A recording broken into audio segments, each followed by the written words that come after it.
Come to your neighborhood, though. Go to your neighborhood. We want to see you walk around Queens. Go walk around Queens, man. Welcome back to BuzzBuster. I'm glad you're here. Make sure you subscribe so you don't miss daily videos. Young Buck popped up on Live and went straight at 50 Cent, daring him to walk through Queens with no security at all. This wasn't random either.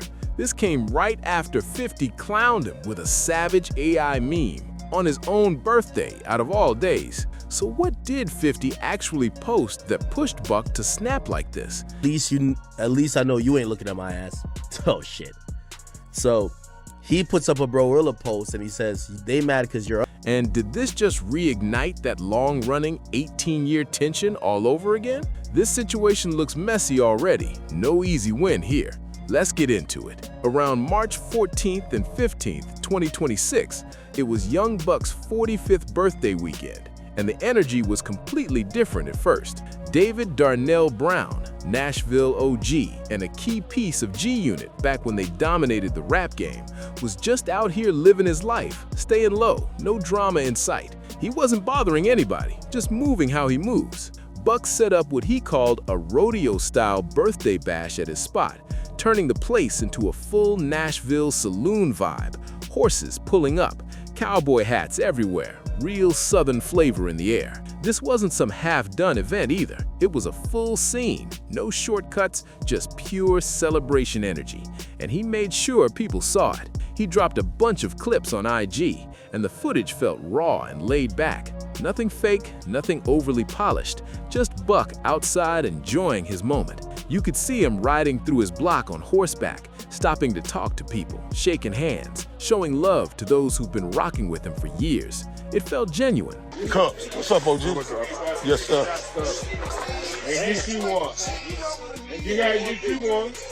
You did, like, come where you from, homie. Not staged, not forced, and definitely no sneak disses or weird tension in the air. It was just a grown man celebrating another year with people who actually matter to him. And that kind of energy stands out. You could feel it through the screen, clear as day. Buck was really outside on his birthday, right in the streets, surrounded by his people, getting love from the community. OGs showing respect, neighbors stepping in with handshakes and hugs. It all felt authentic. That's what it looks like when someone is truly connected to where they come from. And Buck was soaking in every second of it. You could tell this meant more than just a party. It hit deeper than that. The vibe was simple. You good, man. And Buck stayed locked into that celebration mode the whole time. No distractions, just living in the moment. Greeting elders, keeping it solid, showing respect to everybody around him. No drama at all. No mention of 50 Cent, no GUnit talk, nothing even close. Just gratitude, just pride, just a man hitting 45 and letting the world see the real love coming back to him. But that calm vibe, it was about to switch up fast, because while Buck was outside celebrating, somebody else was locked in. You know, the gimmick is up, homie. We all looking at you. What's up, OG? How you doing, baby? I'm good, man. Watching that live real close. I'm out here with them. Real writers, man. It's baby real writers, man. Baby real writers. Real folks. Real community. That's what Buck was standing on. That was the whole message behind everything. Real people, real connection, no fake energy. Meanwhile, 50 Cent was already in motion. Phone in hand, plotting, putting together one of the most disrespectful posts people have seen in a minute. That's how 50 moves. Quiet, calculated, always watching. The second he spots even the smallest opening to flip your moment into his own content, he's taking it every time. No hesitation.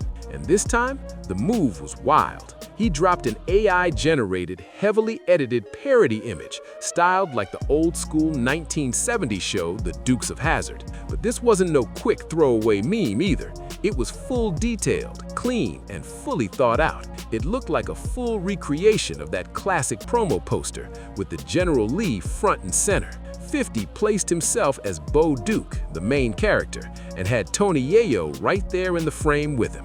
Then came the part that really had people talking, the piece that instantly lit up the internet. Gorilla's sister, Victoria Scarface Woods, also known as Barilla. I'm out here with them real riders, man. There it is, baby. Real riders, man. There it is, baby. We really do this. Was edited into the Daisy Duke role, the same character known for those iconic short shorts. And 50 didn't stop there. He also added T.I. into the mix, casting him as Sheriff Roscoe P. Coltrane, the goofy cop from the show, keeping those ongoing shots strong. Why go after just one person when you can line up 3 targets in a single post? That's classic 50 Cent strategy. Hit multiple angles at once and make sure everybody feels it. And Buck, he was the main focus of it all. The one completely erased, swapped out like he was never even part of the crew to begin with. That alone had people talking heavy. The caption 50 dropped for millions to see said, "They mad because you up, young Buck kicked out, you and the group. At least I know you ain't looking at my A, LOL." Even academics had to pause when he saw it, because even he knew that hit different. At first glance, it might seem like one of 50's usual jokes, the type that racks up likes before people even finish breakfast. But if you really know the history, if you've been following this situation for years, then you already know every word in that caption was calculated and aimed with precision. When 50 said young Buck kicked out, Okay. So he takes a jab at Yayo, and apparently Yayo responds. And Yayo responds like this. that wasn't random at all. That was him pulling up Buck's 2008 exit from GUnit, bringing back old tension tied to business issues, loyalty questions, and moves that were heavily criticized at the time. Then when he added, "At least I know you ain't looking at my A," that was another direct jab, a clear callback to long-running rumors from back in the 2000s, something 50 has repeatedly used in this feud to keep the pressure on Buck. This wasn't just a joke post, it was layered, intentional, and designed to stir everything back up all over again. This wasn't just a joke, it was a calculated hit aimed straight at Buck's career and personal life. That's 50's playbook, and he's been running it with sharp precision for years. And the second Buck saw it, he didn't stay quiet. But before we even get to Buck's response, you've got to understand how fast this situation blew up. This wasn't slow at all. It exploded instantly. Major blog pages like Academics, Baller Alert, Industry on Blast, Traps and Trunks, everybody had it up within hours. Millions of eyes locked in right away, all watching the same moment unfold. YouTube channels didn't waste a second either. Reaction videos started dropping before the day was even over. Titles like 50 Cent trolls Young Buck on his birthday and Young Buck crashes out on 50 Cent were flooding timelines everywhere. Twitter went crazy, memes flying non-stop, jokes hitting from every direction, no break at all. Debates started popping off heavy. Comment sections turned into full battlegrounds. See that, man, this ain't no game. And I just be sitting back and watching, man. Some people were backing Buck, saying he had every right to respond, while others were laughing right along with 50 and calling it entertainment. Even Barilla stepped into the moment, looking completely unbothered and hyped just to be part of the conversation. That added even more fuel to an already loud situation. This whole thing had momentum from the jump, and it wasn't slowing down for anything. And just like that, with one perfectly timed Instagram post, 50 Cent flipped Buck's 45th birthday into the opening round of yet another chapter in one of hip-hop's most relentless and one-sided feud. But Buck, and this part really matters, wasn't about to let that slide. Not this time, and definitely not on his birthday. What he did next, that's when everything really caught fire. Here's what people keep getting wrong about Young Buck. This is not somebody who just sits back and ignores disrespect like that. That's never been his style. He's not the type to scroll past a post like that, especially on his birthday, and act like it didn't happen. That's not him at all. And to his credit, he didn't fold, didn't duck, didn't throw out some vague quote and disappear. Nah, what Buck did was raw, direct. He posted the image to their combined millions of followers within hours. And full of that real street energy that built his name from day one. He grabbed his phone, opened Instagram, hit go live, and took it straight to his neighborhood. Not a studio, not some polished setup. He went right into the heart of Nashville. He was surrounded by OGs and people who've known him since the beginning. Walking through the block, calling people by name, stopping through Ed's fish spot like it's just another regular day. No security, no handlers, no oversized entourage. Just Buck and his people standing on real ground. And from that exact place, he started speaking on everything. Buck made it clear right away. He's been watching it all. Every post, every meme, every jab thrown his way. He saw the whole rollout from 50 in real time. He had been holding back for a minute, letting things slide, but not anymore. That birthday post, that's what finally made him respond. When Buck started talking about trying to manipulate, he was pointing to something deeper, something people in the culture have been quietly noticing for a while now. He was calling out how 50's current approach leans heavy on controlling narratives, using humor, memes, and viral moments to shape how people see things. Less about the music, more about the moment. Trying to manipulate these fans' minds and shit until the bullshit come to an end and that shit catch. Less substance, more spectacle, and Buck was making it clear that people are starting to catch on. Then, he switched it up and sent a direct shot toward 50's situation involving T.I. With Tip's sons already going back and forth online, Buck pointed out that real-life situations are happening. Family matters, younger people getting pulled into public drama. And instead of handling that like a grown man, Buck was calling out how 50 is online, making AI jokes tied to his birthday. That contrast right there? That's what Buck wanted everybody to see, loud and clear. That was Buck questioning priorities, straight up. Handle your own situation before coming at me. That message was clear and direct. Then Buck doubled down and made something else very clear. This internet tough talk doesn't carry the same weight in real life. Keep that online. Keep it where it lives digitally. Because where Buck is from, the Nashville streets, that kind of energy doesn't translate the same face to face. He was drawing a hard line between online antics and real-world presence, and he made sure people understood that difference, loud and clear. And then came the moment that really set everything off. The line that spread across every platform, every group chat, every reaction channel. Go walk around Queens. That challenge shifted the entire energy instantly. Up to that point, 50 had been operating behind a screen, controlling the narrative from a distance. But Buck was outside, grounded in his environment, surrounded by real people. Now sure, some people argue it's not realistic for someone at 50's level of fame to just walk around freely. And on the surface, that's true. But that wasn't Buck's point at all. His point was connection. He was outside getting love, moving freely. No barriers, no filters. And the real question he was asking was simple. Can you say the same? Then Buck closed it out with a line that carried serious weight. They ain't gonna do a goddamn thing, all that old bluff. Keep that shit up. It is my C-Day. I don't owe you a quarter. That wasn't random at all. That was a direct reference to that past financial situation where Buck paid 50 around $200,690 through legal channels, clearing that long-standing debt, meaning it's done, finished. No more leverage, no more control. That chapter is closed. But if Buck thought going live like that would make 50 ease up, he read the situation completely wrong, because 50 came right back fast. Within hours, he reposted Buck's own video and added a caption meant to hit even harder. Lord, look at this punk ass. We know you like them boys. Buck Barilla like the girls. That's a better fit around here. Punk you in your hood because you broke boy, LOL. And just like that, broke boy took over everything. It spread fast, every platform, every comment section, every conversation. The phrase was everywhere, repeating non-stop, and what made it hit so hard was how it flipped Buck's whole message upside down. Buck was saying, I'm outside, I'm respected, I'm home, and 50 turned it into, you're there because you don't have another option. A complete narrative switch, ruthless, strategic, and exactly how 50 plays the game every single time. You ain't humble, you are stuck, you ain't choosing the block is all you got left. That right there is the narrative 50 flipped into place, and whether it's true or not doesn't even matter. The real impact comes from how it sounds. That cold reframe is exactly why 50 Cent is one of the most dangerous names in hip-hop when it comes to public battles. Buck wasn't backing down at all, but let's be honest for a second.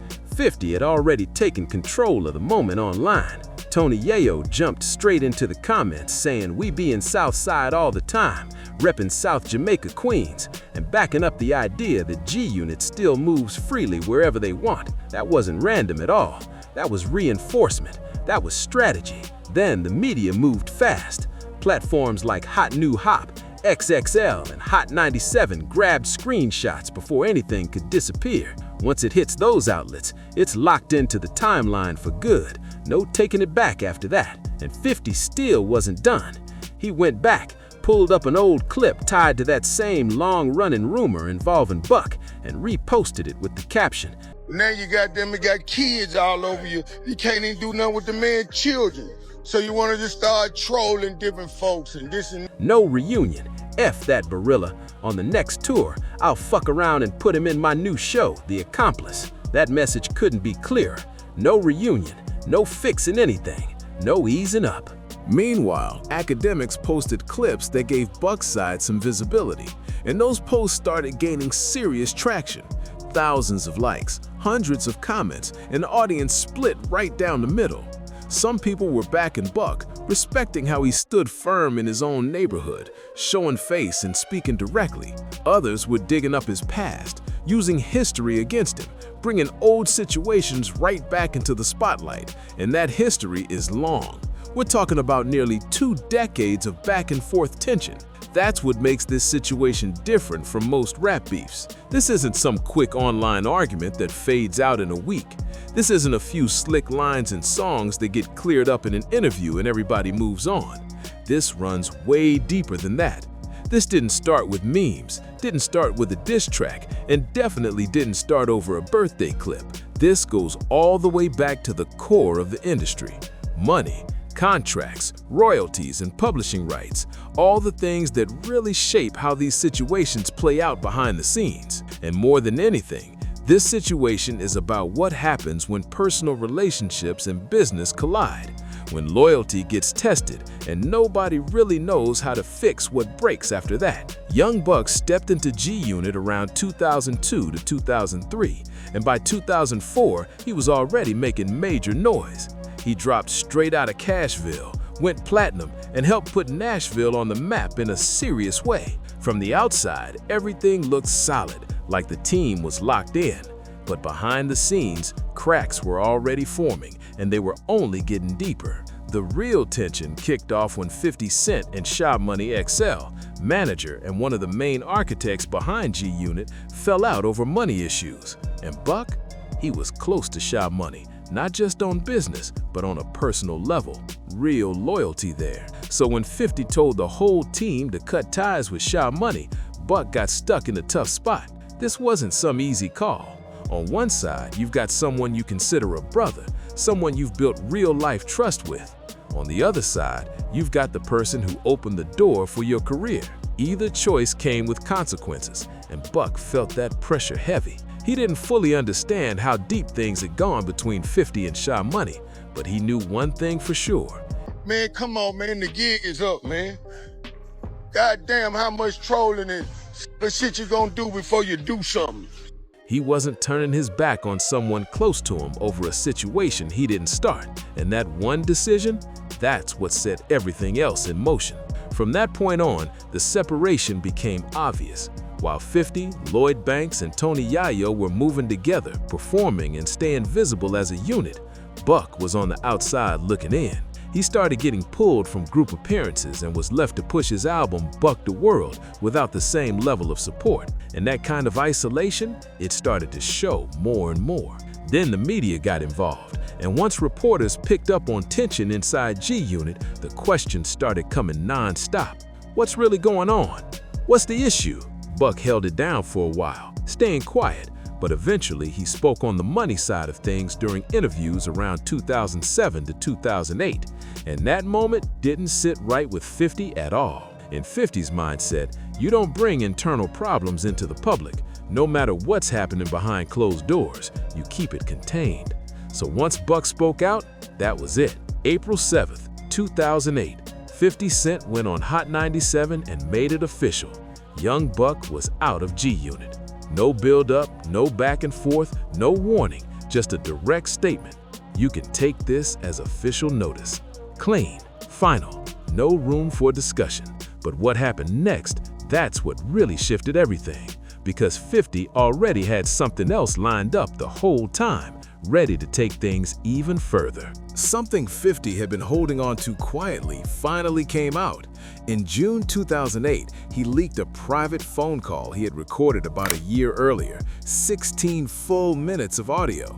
And this wasn't just any call, this was personal. On that recording, you hear young Buck in a completely different state, emotional, breaking down, apologizing, asking not to be cut off.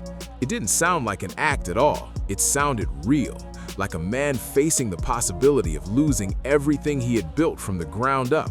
From the very start of that audio, you could hear it clearly. The tone, the pressure, the fear of what might come next. Buck was explaining that he couldn't bring himself to go against 50 publicly. The connection between them was too deep at that point. And the wild part?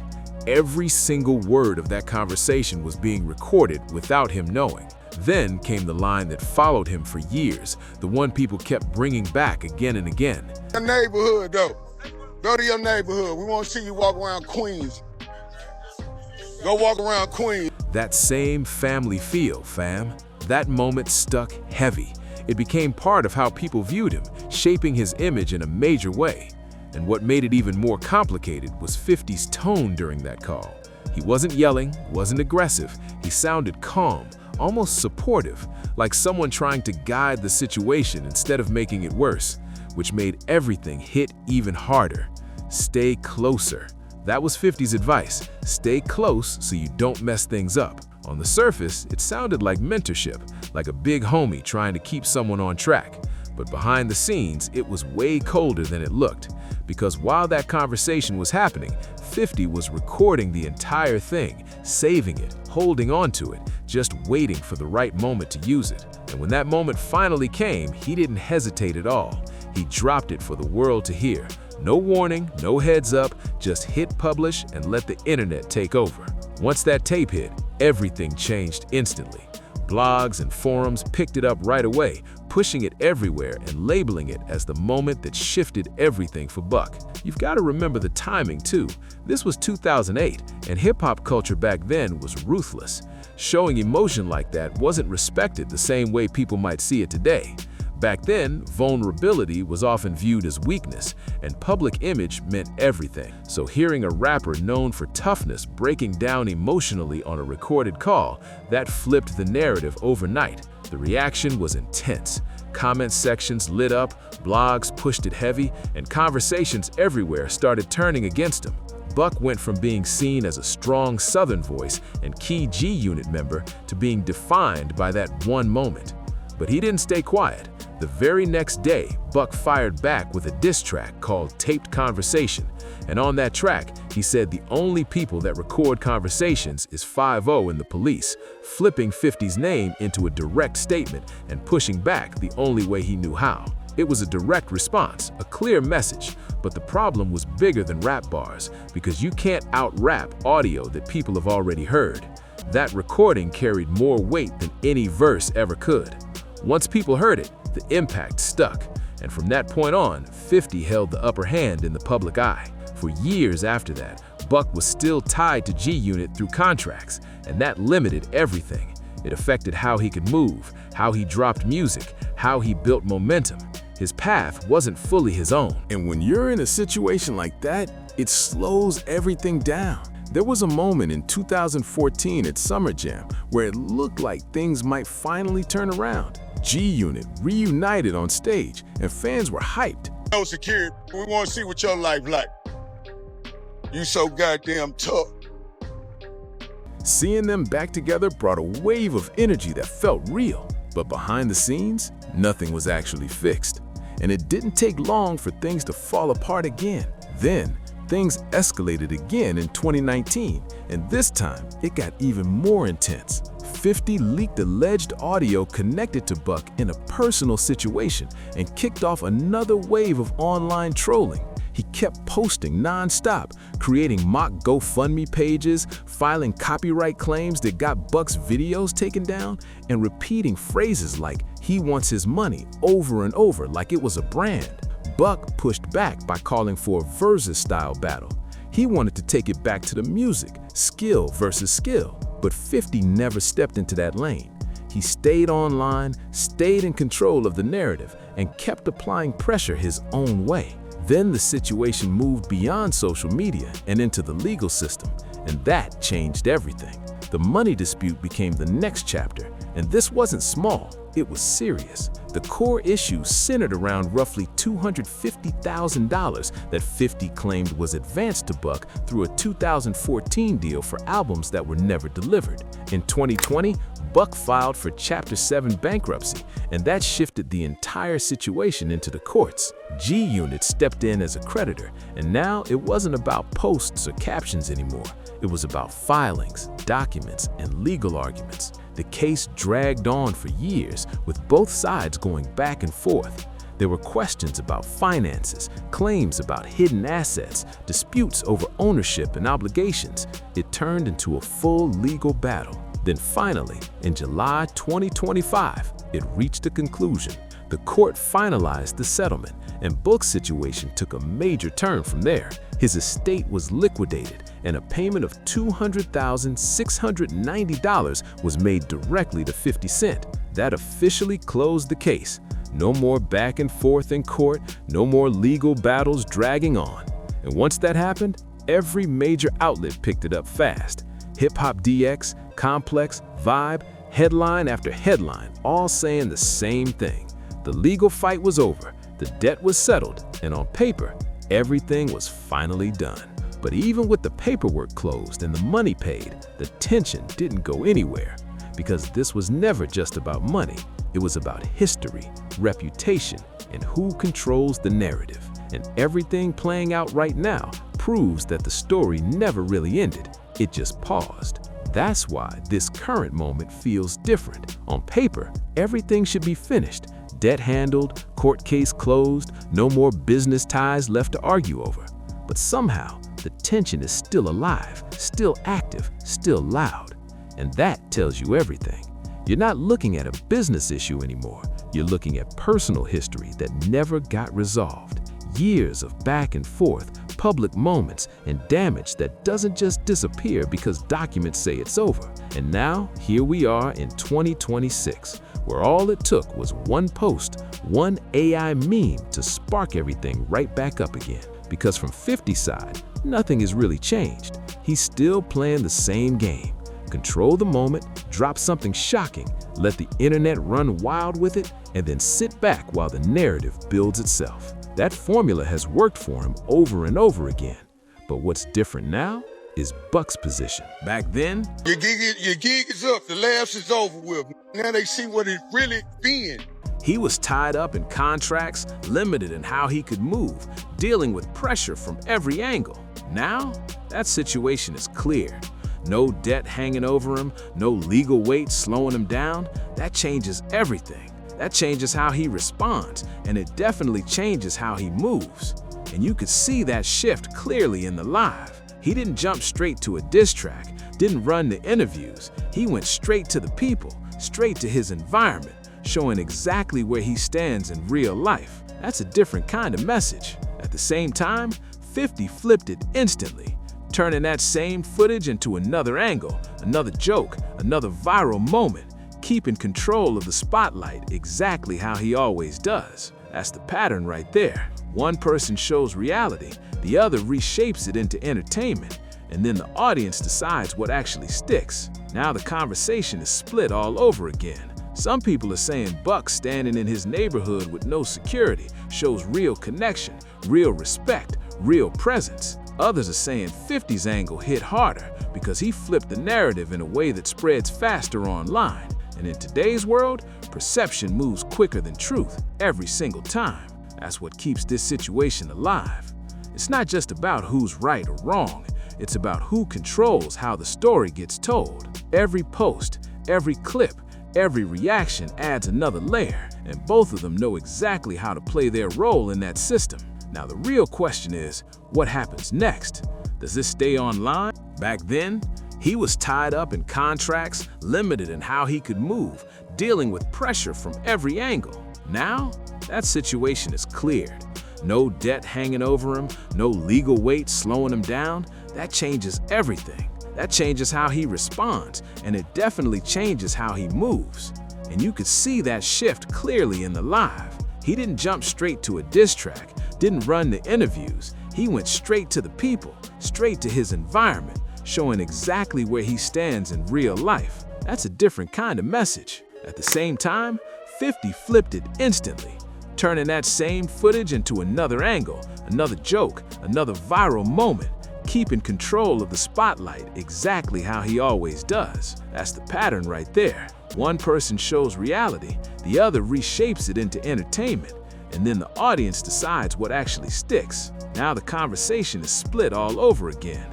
Some people are saying Buck standing in his neighborhood with no security shows real connection, real respect, real presence. Others are saying 50's angle hit harder because he flipped the narrative in a way that spreads faster online. And in today's world, perception moves quicker than truth every single time. That's what keeps this situation alive. It's not just about who's right or wrong.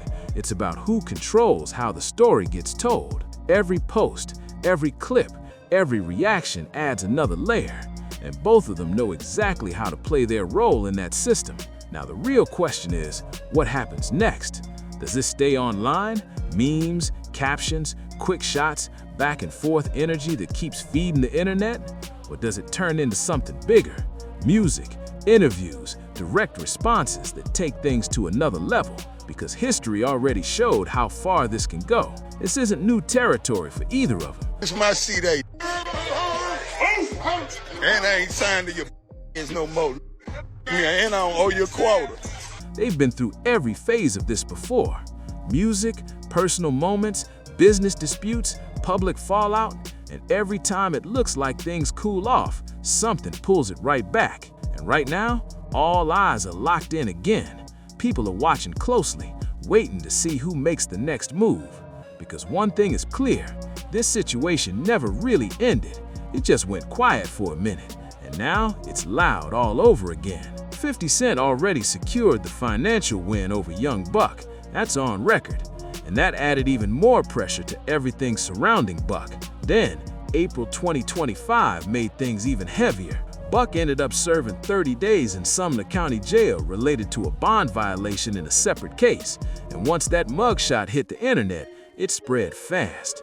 And just like clockwork, 50 was already on it. Within hours, he posted the mugshot and joked, "Damn, how'd that head get like that? Police must have hit him in the head, LOL." And followed it up with a Megamind gif. No hesitation, no filter, turning another real-life moment into content instantly. That's how 50 moves. He doesn't let anything pass without flipping it into something the internet can run with. And that right there is exactly why this situation keeps circling back again and again. No matter how much time passes, no matter what gets settled, something always brings it back. And just like that, we're right back where it started, with the spotlight on both of them and the whole world watching how it plays out next. And that's where things stand right now. And it's bigger than just two artists going back and forth, because at this point, it's not even just about Buck versus 50 anymore. It's about two completely different ways of moving in the spotlight. On one side, you've got Buck, showing up in real life, standing in his environment, leaning on community, trying to prove his position through presence. On the other side, you've got 50, operating through strategy, timing, and viral moments, turning every situation into something the internet can't ignore. Two different approaches, two different types of power, and both of them hit in their own way. But here's where it gets complicated. In today's world, being outside and being visible in real life doesn't always hit as hard as controlling what people see online. And 50 understands that better than almost anyone. He knows how to take a moment, reshape it, and send it further than it would have gone on its own. That's why even when Buck is standing strong in his own space, the narrative can still get flipped the second it hits the internet. And that leaves everything sitting in a strange place right now. Because Buck made his stance clear. He's not backing down, not staying quiet, and not letting things slide anymore.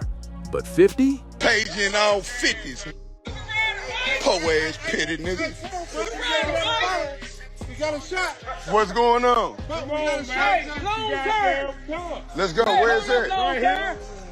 He hasn't changed his approach at all. Still, on one side, you've got Buck, showing up in real life, standing in his environment, leaning on community, trying to prove his position through presence. On the other side, you've got 50, operating through strategy, timing, and viral moments, turning every situation into something the internet can't ignore. Two different approaches, two different types of power, and both of them hit in their own way. But here's where it gets complicated. In today's world, being outside and being visible in real life doesn't always hit as hard as controlling what people see online.